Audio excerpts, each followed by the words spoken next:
Fala, rapaziada do canal, tudo bem com vocês, galera? Galera, eu vou trazer um videozinho aqui interessante para vocês.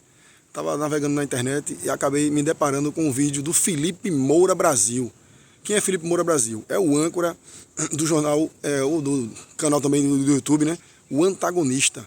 O cara vai dar uma destrinchada sobre esse processo aí, essa bronquinha toda completa aí, do Banco Master. Cara, se você não viu, ou você só sabe de alguma coisa por alto do Banco Master, assista esse vídeo para você entender toda a teia de corrupção, toda a teia de dinheiro, gasto público, todas as faças de quem está sendo ligado, para quem está sendo ligado, toda essa teia do Banco Master.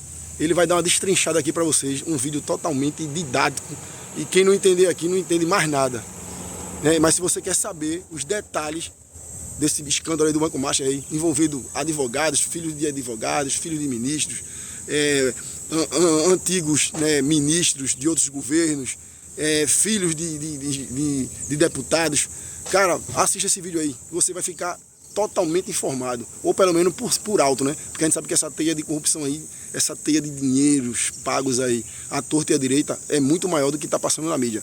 Mas ele vai fazer um vídeo aqui bem didático, explicativo, e realmente esclarecedor, para você que não viu nada ainda do Banco Master. Vai ficar ligado em tudo agora. Felipe Moura Brasil, lembre desse nome aí. É um vídeo interessante. Espero que vocês assistam aí. Toca o vídeo aí para nós. Coincidências do escândalo Master. Algumas você nunca soube antes desse vídeo e outras você vai entender melhor agora. Então, os advogados contratados pelo dono do Banco Master, o mineiro Daniel Vorcaro, após a sua prisão preventiva, é Pier Paolo Cruz Bottini, do escritório Bottini e Tamassauskas Advogados. Em 2012, Pier Paolo representou a então juíza federal Solange Salgado, citada em inquérito sobre empréstimos fraudulentos contratados pela Associação dos Juízes Federais da Primeira Região, a JUFER, entre os anos 2000 e 2009. O Tribunal Federal da Primeira Região, TRF1, recebeu a denúncia sobre o caso, mas a afastou em relação à participação da ex-presidente da associação e então juíza, acusada de ter sido beneficiada com um empréstimo. Atualmente integrante do TRF1, Solange Salgado é a desembargadora que mandou soltar Daniel Vorcaro sob tornozeleira eletrônica, entre outras medidas cautelares, reconsiderando sua própria decisão anterior de ordenar a prisão preventiva. Eis a cronologia. 17 de novembro, Solange manda prender Vorcaro preventivamente. 18 de novembro, contratação de Pier Paolo como advogado de Vorcaro é noticiada pela imprensa, sem a informação que eu estou dando aqui, de que ele já representou Solange. 19 de novembro, defesa de Vorcaro, incluindo Pier Paolo, apresenta pedido de habeas corpus ao TRF1. 28 de novembro, Solange acata o pedido e manda soltar Vorcaro. Em síntese, a desembargadora mandou soltar o suposto banqueiro 10 dias depois do anúncio da contratação do advogado que a representou, acatando o pedido feito por ele. Até a publicação desse vídeo, você não tinha visto qualquer manchete assim na imprensa. Dono do Master e desembargadora que mandou soltá-lo tem o mesmo advogado, ou um advogado em comum. Desembargadora que mandou soltar dono do Master foi defendida pelo advogado dele após denúncia de empréstimos fraudulentos. O inciso 1 do artigo 145 do Código de Processo Civil diz que há suspeição do juiz, no julgamento, quando ele é amigo íntimo ou inimigo de qualquer das partes ou de seus advogados. Mesmo quando existe evidência de alguma relação entre eles, magistrados com frequência ignoram esse dispositivo, sob a alegação de que não se trata de amizade íntima. Diante de um eventual dilema, vale lembrar que, conforme o parágrafo 1º, poderá o juiz declarar-se suspeito por motivo de foro íntimo, sem necessidade de declarar suas razões. Por outro lado, haveria a alegação de que bastaria contratar um amigo íntimo para provocar a suspeição de um juiz indesejado. É um debate importante que precisa ser travado. A decisão de Solange Salgado faz lembrar, em parte, as do ministro indicado ao STF pelo tucano Fernando Henrique Cardoso, FHC, Gilmar Mendes, que trancou inquérito e mandou soltar o ex-governador tucano do Paraná, Beto Richa, representado por Rodrigo Mudrovich, também advogado de Gilmar, além de ter sido orientado pelo ministro em mestrado na Universidade de Brasília e professor do Instituto Brasiliense de Direito Público, IDP, do qual Gilmar é sócio fundador. Outro episódio precisa ser lembrado.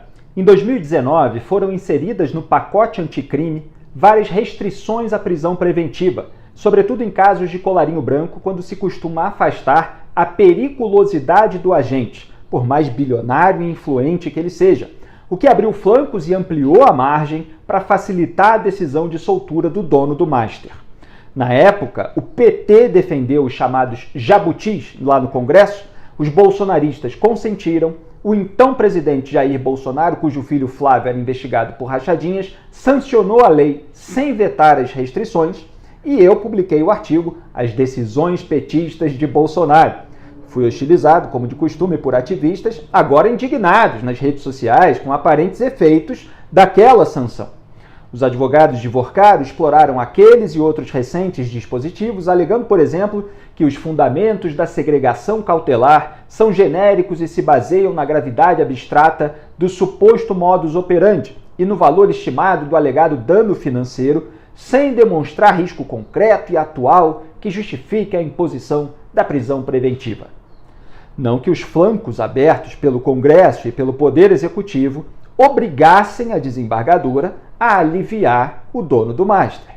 Segundo Solange, os advogados, anexaram prova demonstrando que o paciente, Vorcaro, comunicou previamente ao Banco Central sua viagem internacional com destino a Dubai, tendo informado formalmente o motivo da viagem, venda de instituição financeira, durante reunião oficial realizada na mesma data do embarque. Fecho aspas. Ela ocorreu, essa reunião, na tarde do dia 17, horas antes da Operação Compliance Zero da Polícia Federal, que prendeu o dono do Master no Aeroporto Internacional de Guarulhos, em São Paulo, quando tentava embarcar em um jato particular para Malta, na Europa. Na verdade, Vorcaro participou da reunião do Banco Central por videoconferência e citou sua ida a Dubai, nos Emirados Árabes. A tal prova é um despacho assinado por um dos membros do BC que participaram da reunião, mas a instituição ressaltou que o diretor de fiscalização e o departamento de supervisão bancária não receberam correspondência, e-mail ou mensagem escrita com informações sobre a viagem para a finalização das tratativas com investidores árabes.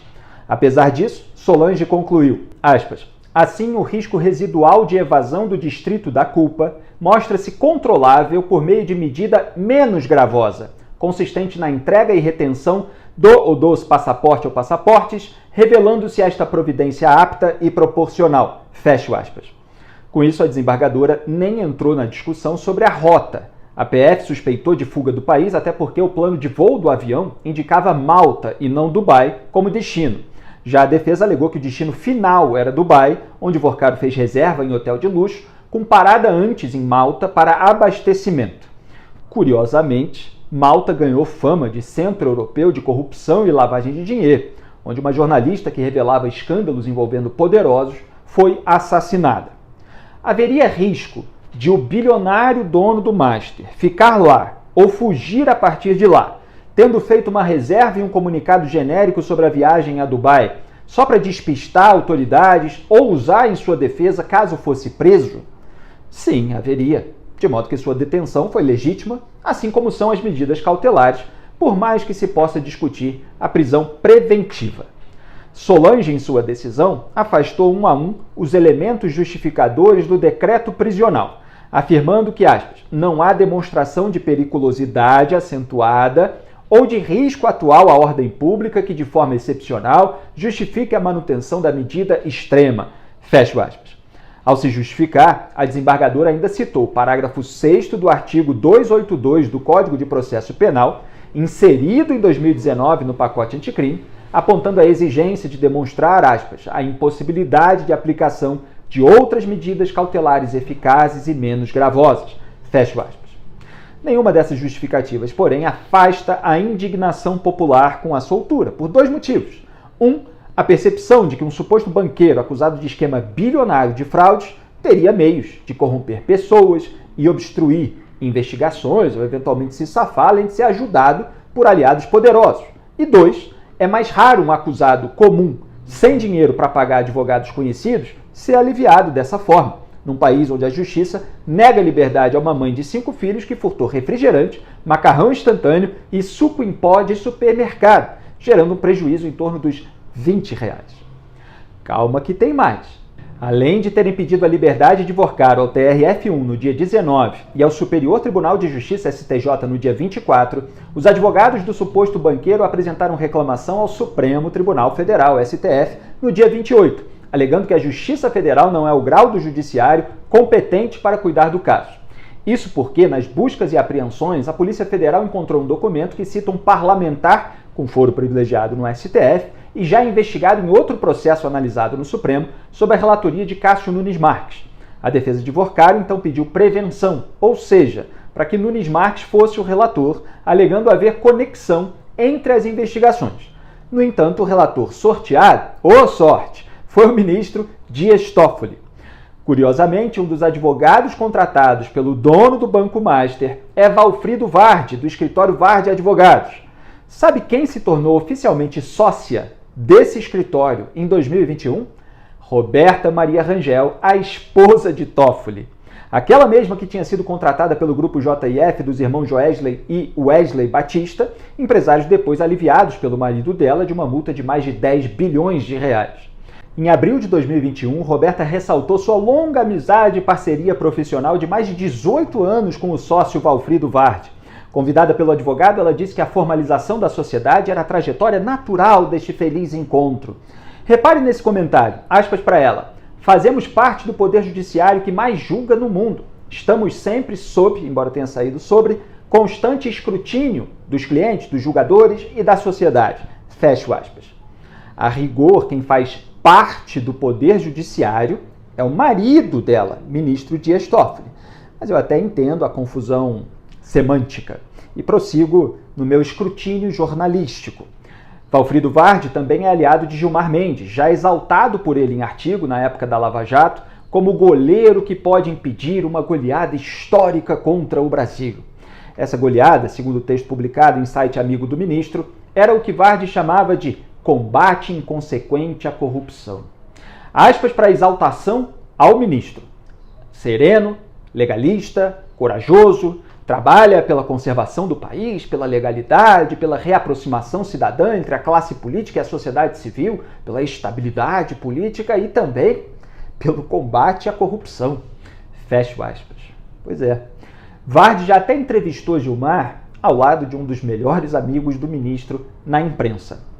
O balanço de 2025 do Master ainda não foi publicado, mas segundo o de 2024, as despesas do banco com serviços técnicos especializados foram de 580 milhões de reais.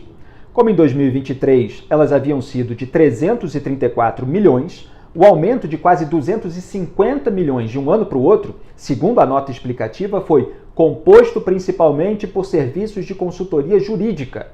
Isso sem contar o gasto de praxe nesse item. Foram centenas de milhões de reais, portanto, gastos com consultorias e advogados, incluindo o contrato com o escritório da esposa de Alexandre de Moraes, Viviane Barci de Moraes, onde atuam 2 filhos do ministro do STF. Na folha de pagamento de Vorcaro, ainda estiveram em diferentes momentos o ex-presidente do Banco Central, Henrique Meirelles, o ex-ministro de governos do PT, Guido Mantega, o ex-presidente Michel Temer, que indicou Moraes ao Supremo, e o ex-ministro da Corte, Ricardo Lewandowski, atual ministro da Justiça e Segurança Pública do governo Lula. Em 2023, aliás, quando publiquei o artigo O Eixo Lula-Joesley-Lewandowski, dias depois integrado também por Toffoli, esse eixo, comentei que, aspas, Joesley Batista sabe escolher advogados, consultores e juízes. Quem paga caro é o Brasil. Fecho aspas. Neste sentido, Daniel Vorcaro é da Escola Batista de Lobby, tendo patrocinado inclusive variantes do Gilmar Palusa no exterior e no Brasil.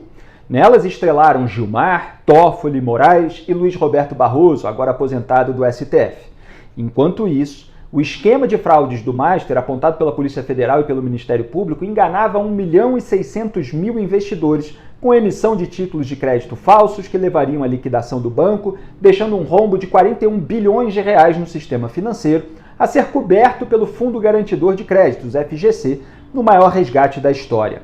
Em 2024, o senador Ciro Nogueira, do PP do Piauí, ex-ministro da Casa Civil do governo Bolsonaro e companheiro de festas de Vorcaro, apresentou a chamada Emenda Master. a fim de aumentar o valor de cobertura do FGC por investidor, saltando de 250 mil por CPF ou CNPJ para R$1 milhão. Se a emenda tivesse sido aprovada no Congresso, portanto, o rombo no fundo seria até maior. Ciro Nogueira, por que será? Ainda participou da ofensiva para aprovar um projeto de lei que daria ao Congresso poderes para demitir diretores e o presidente do Banco Central, uma forma de pressão no momento em que o BC decidia se aprovava ou não a venda do Master para o Banco de Brasília, BRB. O governador do Distrito Federal, Ibanez Rocha, do MDB, defendeu essa venda, rejeitada em setembro. O presidente do BRB, Paulo Henrique Costa, e o diretor financeiro do banco, Dario Osvaldo Garcia Júnior, acabaram afastados do cargo por decisão judicial. E o avanço das investigações poderá confirmar a mando de quem eles teriam agido na aparente tentativa irregular de socorrer o Master com 12 bilhões e 200 mil reais e ajudar a apagar seus rastros. Curiosamente, um dia depois da prisão preventiva de Vorcaro, Ciro Nogueira, que vinha disputando a vaga de candidato a vice na eventual chapa do governador de São Paulo, Tarcísio de Freitas, para a eleição presidencial de 2026, saiu de fininho dos holofotes nacionais. Alegando falta de bom senso e estratégia no centro e na direita, o senador afirmou no X que seu foco será nas eleições estaduais e nas bancadas. A submersão, ou recuo estratégico, é uma velha tática usada por caciques do Centrão quando seus nomes aparecem em escândalos. Já o sócio baiano de Vorcaro no Master até 2024, Augusto Lima, que também foi preso e solto sob medidas cautelares, tinha fortes relações com o PT da Bahia, sendo amigo íntimo dos ex-governadores petistas Rui Costa e Jacques Wagner, hoje respectivamente ministro da Casa Civil do governo Lula e senador. Lima prosperou no estado com um negócio de crédito consignado Credicesta, adquirido em 2018 durante o governo Costa, na privatização da empresa baiana de alimentos, EBAL, que era dona da rede estatal de supermercados Cesta do Povo. Menos de um mês depois, o governo da Bahia autorizou servidores públicos e pensionistas a fazer compras no Cesta do Povo com recursos do Credicesta, que também ganhou o direito de ampliar seus negócios, logo estendidos a quase todos os estados. Em 2019, o Credicesta acabou sendo incorporado pelo Master, selando a sociedade de Vorcaro e Lima. O escândalo do banco atingiu também o governador do Rio de Janeiro, Cláudio Castro, do PL. Segundo o Tribunal de Contas do Estado, TCE, o Rio Previdência, Fundo de Previdência dos Servidores, investiu 2 bilhões e 600 mil reais direta e indiretamente no Master, sendo 970 milhões aportados diretamente no Banco de Vorcaro. O caso já tem uma série de desdobramentos estaduais. Auditores do TCE apontaram pagamentos em valores acima dos praticados no mercado, o MP pediu afastamento cautelar de agentes do Rio Previdência e a oposição cobrou CPI na Assembleia Legislativa, alegando que houve um direcionamento para favorecer o Banco Master. Considerando-se o roubo dos aposentados investigado atualmente pela CPMI do INSS, é curiosa a multiplicação de escândalos previdenciários, federais e locais, além da vasta gama de políticos e autoridades ligados ao escândalo Master em si. Na, por mim batizada, República do Escambo Brasileira, marcada pela combinação de capitalismo de compadres, lobby judicial, blindagem política e polarização de fachada, e onde muitos creem em solução de problemas econômicos mesmo sem qualidade humana e moral nos três poderes, a maior de todas as coincidências continua sendo uma só. É sempre o povo